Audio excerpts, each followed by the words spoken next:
Hey everyone, Joe here with Sane Mystic.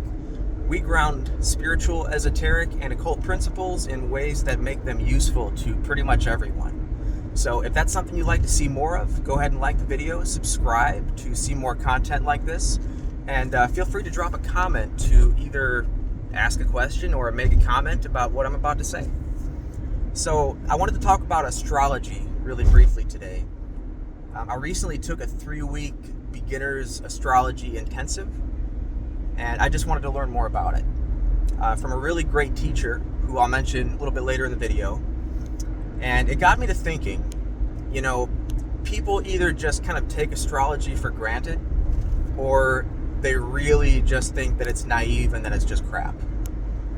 And I feel like in today's materialistic society, it's really easy to view things through that lens, and through that lens, it almost seems like astrology would be crap, right? Like, why would the moving of physical planets and rocks in the sky and outer space affect us here on Earth and how we're feeling and how we're acting?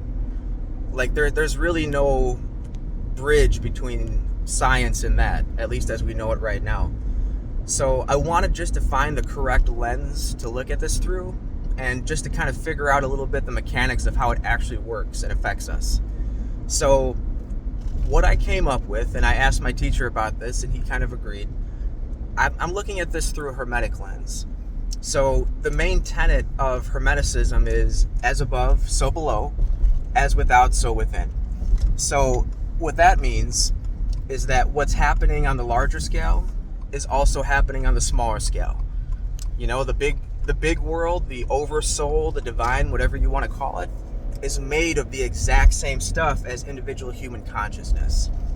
And the planets moving through space are not affecting us as such.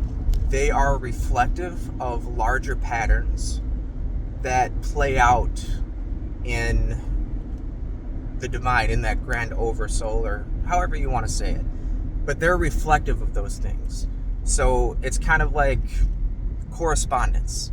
Like, correspondence is really big in occultism. One thing either means another thing or somehow links to another thing through symbolism. And it's more like that.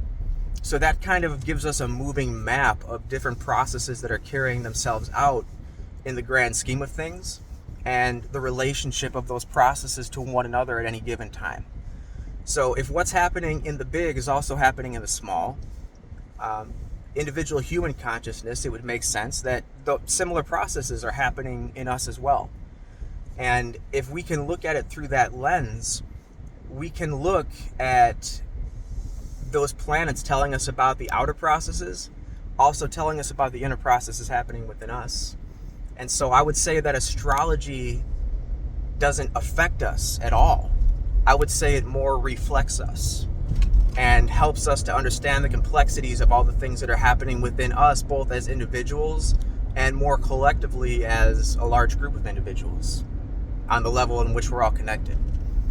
And as far as our birth charts go, I would say that informs our position in both time and space to those larger processes that would be happening without us, right?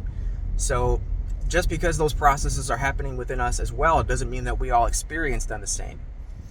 What it means is, because of our position in relation to those processes, we're going to experience them differently.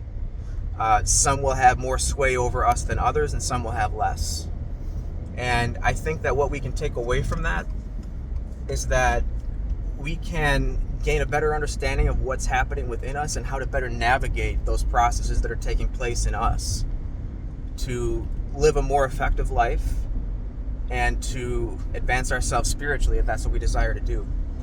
So I wanted to keep this really short. This could be a whole long video or even a class, but I just wanted to put that out there. So astrology doesn't affect us, it reflects us on the inner levels. And that is the mechanics that I kind of saw when I was looking at this. So I hope that helps. The teacher I'd mentioned, his name is Brandon Ramsey. He's got a website, which will be in the description, called brahmstrology.com. He's also got a YouTube channel, which I'll also link, and I would definitely recommend checking him out if you would like to learn anything at all about astrology. This guy is brilliant. He knows more than most people I've ever talked to about this, and he explains it really well. So definitely check him out. Like us, share us, comment below. Talk to you soon.